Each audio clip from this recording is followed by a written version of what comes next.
Welcome to the kitchen, but this week I'm in a little bit different kitchen. We're on the Oregon coast and we're here for our annual family reunion. And I'm excited to share with you one of our favorite things to make. It's the perfect meal if you have to feed a crowd. We're making a low country boil. Now, traditionally, this began on the coastal area of the United States, and it was the perfect way to feed a crowd because you cooked everything in one big pot. But we've got a twist for you that we think makes it even better. I've got a guest with me today in the kitchen, so let's get started.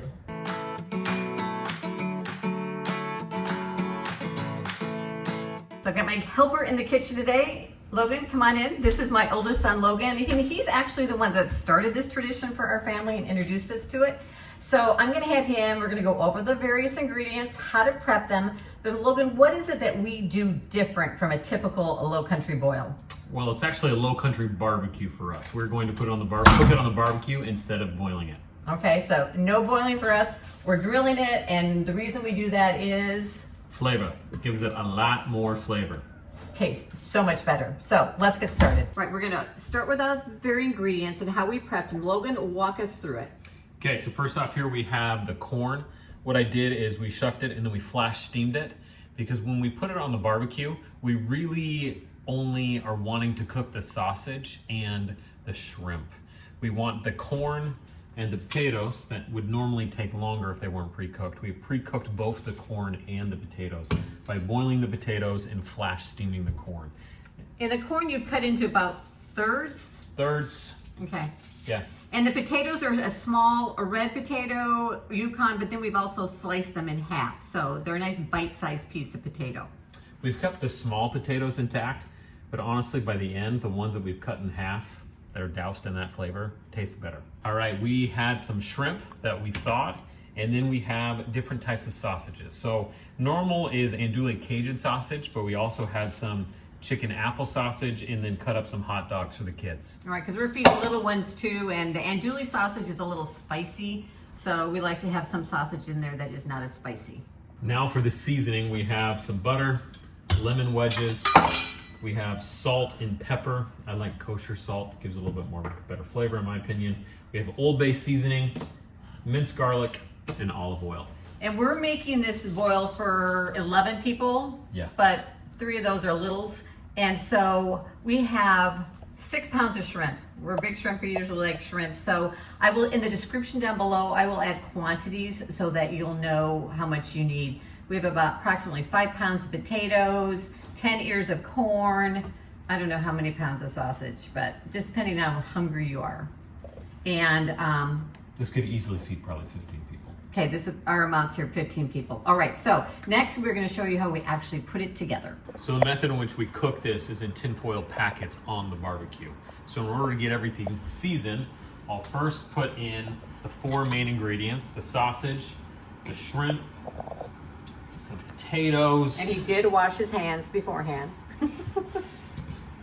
That's what she thinks. Corn. And now for the seasoning. And there's no exact measurements, he's just kind of eyeballing it. Lots of garlic, olive oil, Can't have too much garlic and butter. some kosher, woo! That one might be a little salty. That might be a little salty. And Old Bay, Old Bay, it's just, you usually find it in the meat department and it's just like a poultry, salad, seafood seasoning. Then I did wash my hands so I could do this. So mix Just it all together. toss it all up. Then you're gonna need a lot of foil, okay? We've got a double layer of foil here. You're just gonna dump it on. Throw some butter in here and some lemon wedges. Now, depends on how nice of a party host you want to be.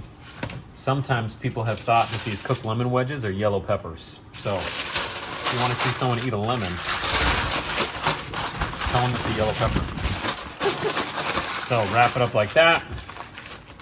And then sometimes when like that, I'll probably double layer that. Wrap it over again, Double wrap because you it don't again. want any of the, it's gonna get really juicy and you don't want any of the juices leaking out.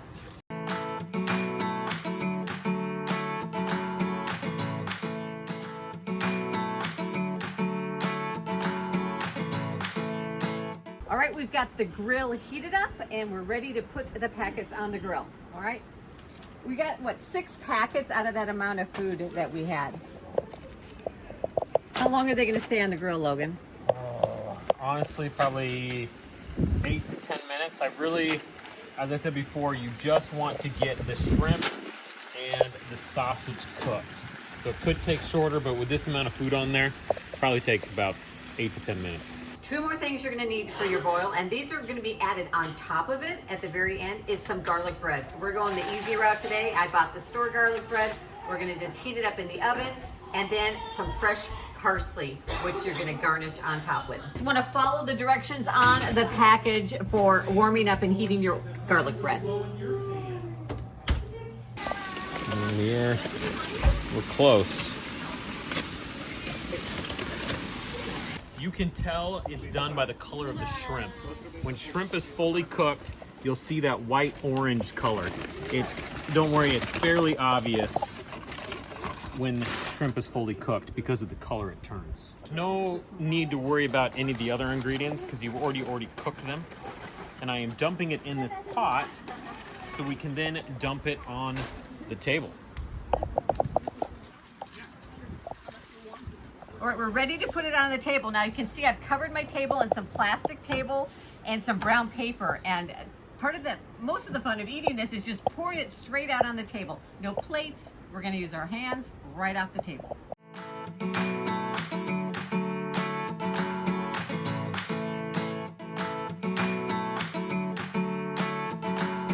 All right, the final touches before we're ready to eat. We're going to sprinkle it with some fresh parsley, and then we just take the garlic bread and set it right on top.